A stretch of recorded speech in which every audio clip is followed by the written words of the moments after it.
하나님 말씀 사도행전 1장 8절 한 절 보도록 하겠습니다. 사도행전 1장 8절 한 절입니다. 같이 읽습니다. 오직 성령이 너희에게 임하시면 너희가 권능을 받고 예루살렘과 온 유대와 사마리아와 땅끝까지 이르러 내 증인이 되리라 하시니라. 지난주에는 성경에서 말하는 영적인 사람이 어떤 사람인지, 그리고 영적인 사람은 어떤 삶을 사는 것인지에 대해서 살펴보았습니다. 오늘과 다음 주에 이어서 두 주에 걸쳐서 십자가와 능력 있는 삶을 사는 것에 대해서 살펴보도록 합니다. 주님의 일을 감당하는 데 있어서 위로부터 부어주시는 능력, 즉 성령의 능력이 필요하다고 하는 사실에 대해서 모든 신자들이 동의할 것입니다. 따라서 어떻게 하면 이런 능력을 받을 수 있는지에 대한 많은 관심이 있고 또 그런 가르침들이 있습니다. 그렇지만 성령의 능력을 받는 것에 대한 다양한 가르침들이 십자가를 중심에 놓고 있지 않는 것에서 여러 가지 문제들이 발생을 합니다. 많은 경우에 성령의 사역에 대해서 온전한 가르침을, 즉 십자가를 중심으로 해서 성령의 능력을 설명한 이런 가르침을 받지 못하고 있음에도 불구하고 여전히 그리스도의 진리가 전해지고 적은 가운데서도 그 열매가 맺히고 있는 일이 있는데, 그것은 하나님의 전적인 은혜와 오래 참으심의 결과라고 할 수 있습니다. 그렇지만 우리는 항상 옳은 가르침을 찾아가야 합니다. 비록 온전한 가르침을 받고 있지 못한, 그 성령의 능력에 관련해서 온전한 가르침을 받고 있지 못한 중에도 말씀드린 것처럼 하나님의 은혜와 오래 참으심으로 말미암은 그런 복음의 열매가 나타난다고 해서 그것을 항상 옳은 것인 양 생각하면서 계속할 수는 없는 노릇이기 때문에 그렇습니다. 따라서 우리는 성령의 능력이 나타나는 것과 십자가와는 어떤 관계가 있는지에 대해서 살피고 그 온전한 가르침을 따라야 할 것입니다. 우리 교회에서는 비교적 그리스도의 복음이 온전하게 전파되어서 영혼을 구원하는 일에 귀하게 쓰임받은 하나님의 여러 사역자들에 대한 이야기들을 자주 듣는 편입니다. 그들이 다양한 교파에 속한 사람들이었지만 한 가지 공통점이 있었는데, 그것은 그들의 삶의 어떤 특별한 순간에 성령의 능력을 충만히 받았다라고 하는 사실입니다. 그리고 이런 일들은 저와 여러분들에게도 얼마든지 가능하다라고 하는 사실이에요. 어쩌면 이런 말들이 어느 순간에는 매우 공허한 말처럼 들릴 수도 있음을 압니다. 기다림이 너무나 오래되어서 주 안에서 우리의 소망이 약해져 가고 있을 때는 이런 가르침들이 우리에게 공허한 소리로 들릴 수 있어요. 그러나 우리가 늘 잊지 말아야 할 것은 우리를 향한 주님의 기대와 소망은 변함이 없다라고 하는 사실입니다. 우리가 십자가와 부활로 말미암아 우리에게 주어진 새로운 생명을 쫓아 우리가 살면서 이 땅에서 그리스도의 삶을 사는 것, 바로 그 기대와 소망을 주님이 결코 포기하지 않는 한 일상의 삶에 매몰되고 기다림에 지쳐있는 때에라도 우리를 향한 주님의 이 소망을 생각하면서 다시금 어그러진 우리의 무릎을 세우고, 오히려 우리가 이런 상태이기 때문에 더욱 주께서 우리를 능하게 하시기를 소망하면서 주님이 우리에게 제시하신 그 길을 우리가 계속 추구해 나가야 할 것입니다. 그런데 성령의 능력을 힘입는 것과 오순절은 뗄래야 뗄 수 없습니다. 따라서 우리는 먼저 오순절에 성령이 교회에 임하신 사건이 무엇을 의미하는지에 대해서 살펴보아야 합니다. 이 오순절을 어떻게 바라보는가에 따라 성령의 능력을 힘입는 것에 대한 우리의 소망과 기대도 달라지기 때문에 그렇습니다. 어떤 사람들은 오순절은 역사적으로 한번 일어났던 사건이기 때문에 그거는 반복되지 않고, 따라서 오순절 때 있었던 일들도 기대해서는 안 된다고 생각하는 사람들이 있습니다. 물론 오순절을 역사적인 관점에서 살펴보면 오순절 사건은 더 이상 반복되지 않습니다. 반복될 수 없습니다. 마치 100년 전에 역사적으로 3.1 그 만세운동이 일어났었지만 그 사건이 다시 반복될 수 없는 것처럼 말이죠. 역사적인 측면에서 보면 갈보리의 그 십자가 사건은 역사적으로 한 번 일어난 사건입니다. 또 마찬가지로 부활과 오순절 사건도 역시 단 한 번 있었던 역사적인 사건입니다. 그리스도는 갈보리 십자가에서 죽으셨고 부활의 날에 죽은 자들 가운데서 살아나셨고 오순절에는 성령님이 교회에 임하셨습니다. 역사적으로 갈보리 사건뿐만 아니라 부활과 오순절 사건 역시 다시 반복될 수 없는 유일한 사건인 것은 분명합니다. 그런데 십자가에서 이루신 그리스도의 속죄의 사역과 하나님 앞에서 이루신 이 구원의 증거로서의 부활 사건은 최종적으로 오순절에 성령님이 강림하시는 사건과 연결되어 있습니다. 즉 하나님의 아들이 이루신 이 세 가지 사건, 갈보리 십자가 사건, 부활 사건, 오순절에 성령이 임하신 사건, 이것은 모두 결정적이고 완전한 사건이었습니다. 따라서 교회의 몸의 일원으로 들어오는 모든 그리스도인들이 이 세 가지 완전한 사건 속에 담긴 의미를 자신의 것으로 삼는 것은 매우 중요하고 필수적인 일이라고 할 수 있습니다. 다시 말해서 우리는 갈보리의 십자가 사건과 부활 사건 그리고 오순절 성령 강림 사건의 의미를 우리 자신의 것으로 삼아야 한다라는 것입니다. 그런데 이 사건을 우리의 것으로 삼아야 한다라고 하는 것은 그 사건들이 일어난 어떤 외부적인 그런 역사가 그대로 반복되어야 한다라고 하는 것을 의미하지는 않는다라는 것입니다. 그래서 갈보리 사건을 우리의 것으로 삼아야 된다 이 얘기가 그리스도처럼 우리가 그분이 가신 골고다 길과 십자가 사건을 실제로 현장에서 다시 경험한다 이런 의미가 될 수가 없다라는 겁니다. 이 사건을 우리의 것으로 삼아야 한다라고 하는 것은 그리스도가 우리 죄를 사하시기 위해서 십자가를 대신 지셨고 우리는 그분과 함께 십자가에 못 박혔다라고 하는 사실을 믿음으로 받아들인다라고 하는 것을 의미하는 것이지 외적인 역사를 그대로 반복해야 한다라고 하는 그런 의미가 아니라는 것입니다. 이것은 부활과 오순절 사건에 있어서도 마찬가지입니다. 부활 사건을 우리 자신의 것으로 받아들인다고 해서 우리가 주님처럼 무덤을 뚫고 나와서 우리 육체가 가시적으로 신령한 육체로 변화된다라고 하는 뜻을 의미하는 것이 결코 아닙니다. 물론 우리는 언젠가 주님처럼 부활의 육체를 소유하게 될 것이지만 주님처럼 죽음을 이기고 부활한 몸을 입는 외적인 사건을 우리가 실제로 경험해야 한다라고 하는 것을 의미하는 것이 아니에요. 마찬가지로 오순절에 일어났었던 이 외적인 역사가 우리에게 일어나야 한다라고 하는 것을 의미하는 것이 아닌 것이 분명합니다. 외적인 사건이 아니라 외적인 어떤 일들을 우리가 직접 경험해야 된다, 경험하는 것을 통해서 우리가 그 세 가지 사건을 우리 자신의 것으로 삼는다라고 하는 의미가 아니라 그 세 가지 사건의 내적이고 영적인 의미를 우리의 것으로 삼아야 한다라고 하는 그런 의미입니다.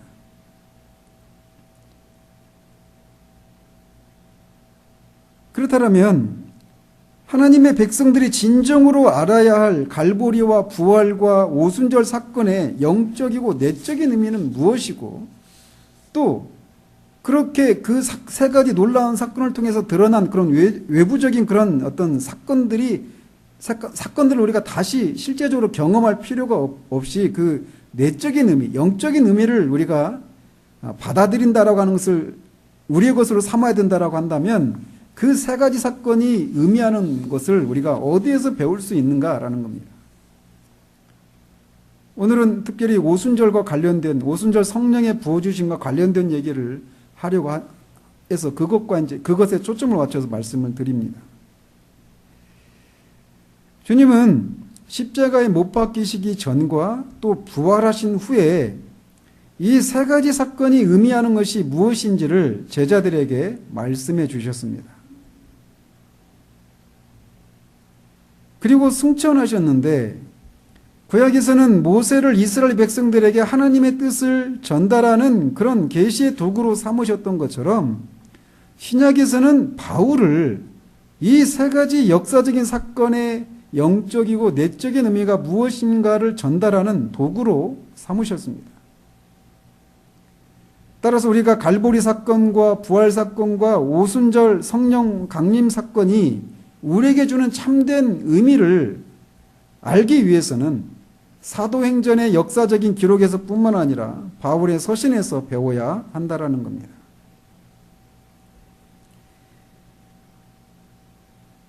말씀드린 것처럼 이렇게 주님이 하나님의 아들이신 그리스도께서 이루신 이 세 가지 사건이 무엇을 의미하는지를 교회에게 전하는, 세상에 전하는 도구로 삼았던 바울은 부활하시고 승천하셔서 하나님의 보좌 우편에 앉아 계셨던 주님을 오순절 사건이 일어난 지 어느 정도 시간인지는 정확하게 모르지만 그 사건이 일어난 후에 다메섹 도상에서 만났습니다.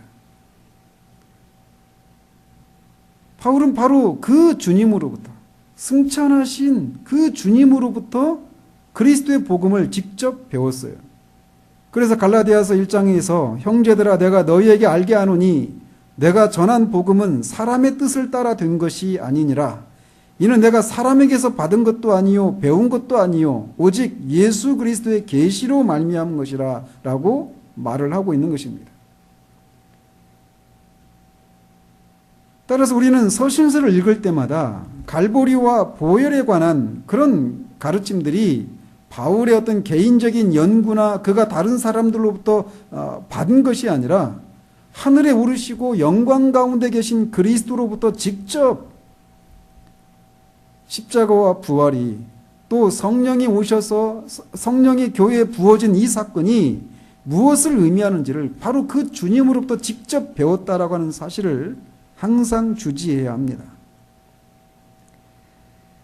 따라서 성령의 오심으로 비롯된 이 권능이 부어지는 이것이 그것의 의미를 배우기 위해서는 우리는 서신서로 달려가야 합니다. 그런데 이 의미, 성령이 강림하셔서 권능이 신자들에게 부어진 이 사건의 의미를 살피기 위해서는 십자가와 부활과 묶어서 하나로 묶어서 이해해야 한다는 것입니다. 즉 십자가와 부활 그리고 오순절 이 3종의 사건을 하나로 묶어서 이해함으로써 각각의 사건들이 갖는 충만한 능력을 얻을 수 있다라는 거예요. 그리고 이것은 반드시 이 순서를 따라야 합니다.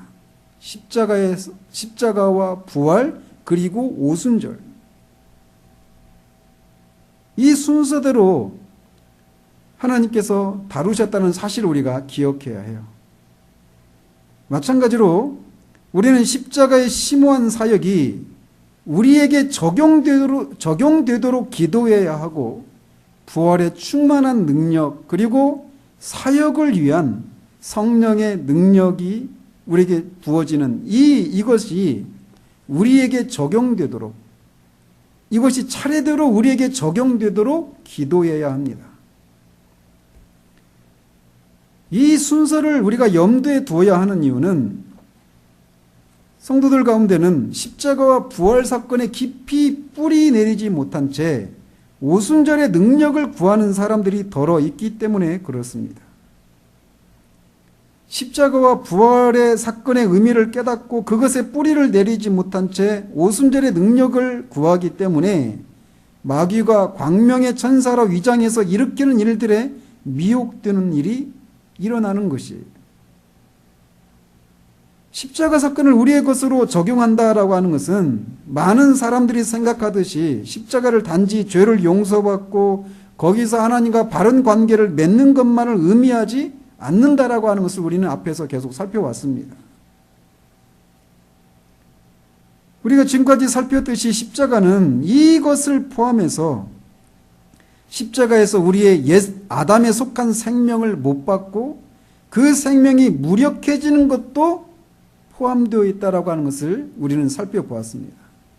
다른 말로는 십자가를 경험한다라고 하는 것이 단지 죄를 용서받고 하나님과 관계를 바르게 회복한다 이런 의미를 넘어서서 십자가를 통해서 우리의 겉사람이 깨지고 육신을 부인하는 이런 일들이 십자가를 통해서 이루어진다라고 하는 것을 경험하는 것을 말하는 거예요.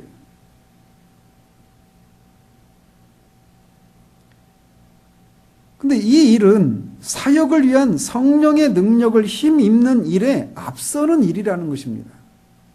그러니까 이런 이 겉사람이 깨어지는 이런 일이 없이 오순절의 성령의 능력을 구하는 이 일 때문에 여러 가지 거짓된 체험들에 현혹되거나 그런 능력을 힘입어서 어떤 열매가 나타나는데 겉사람이 혼합되어져서 불순한 그런 일들이 일어나게 된다는 것입니다. 그런 이유들로 인해서 하나님께서는 성령의 능력을 제한하시기도 하시는 것입니다. 따라서 우리는 오순절에 성령의 능력을 구하는 것에 앞서서 반드시 십자가와 부활의 능력을 우리 것으로 삼는 일들이 필요합니다. 그래서 이 순서를 따라서 우리가 앞에서 계속 살펴왔던 거예요. 십자가에서 죽는다라고 하는 것이 무엇을 의미하는지, 또 그리스도의 십자가에 연합해서 우리에게 일어난 일들이 무엇인지, 또 부활하신 그리스도와 연합해서 우리에게 일어난 일들이 무엇인지, 이런 것들을 살핀 후에 이제 와서 이제 이 성령의 부어주심을 통해서 능력을 힘입고 그 능력을 따라서 주님의 일들을 감당하는 이 일을 살펴가고 있는 것입니다. 그렇다면 주님이 제자들에게 오순절에 대해서 어떻게 말씀하셨는가를 살펴보도록 합니다. 십자가의 죽음을 앞두시고 주님은 오순절에 관해서 요한복음 14장 20절에서 이렇게 말씀하셨습니다. 그 날에는 내가 아버지 안에 너희가 내 안에 내가 너희 안에 있는 것을 너희가 알리라 이렇게 말씀하셨는데 거기서 말하는 그 날은 문맥상 오순절을 가리킵니다. 성령이 오실 때 내가 또 다른 보혜사를 너에게 보내줄 때인데 그 날에는 이라고 말씀하시는 거예요. 따라서 여기서 말하는 그날은 오순절 사건을 의미한다라고 할 수 있습니다.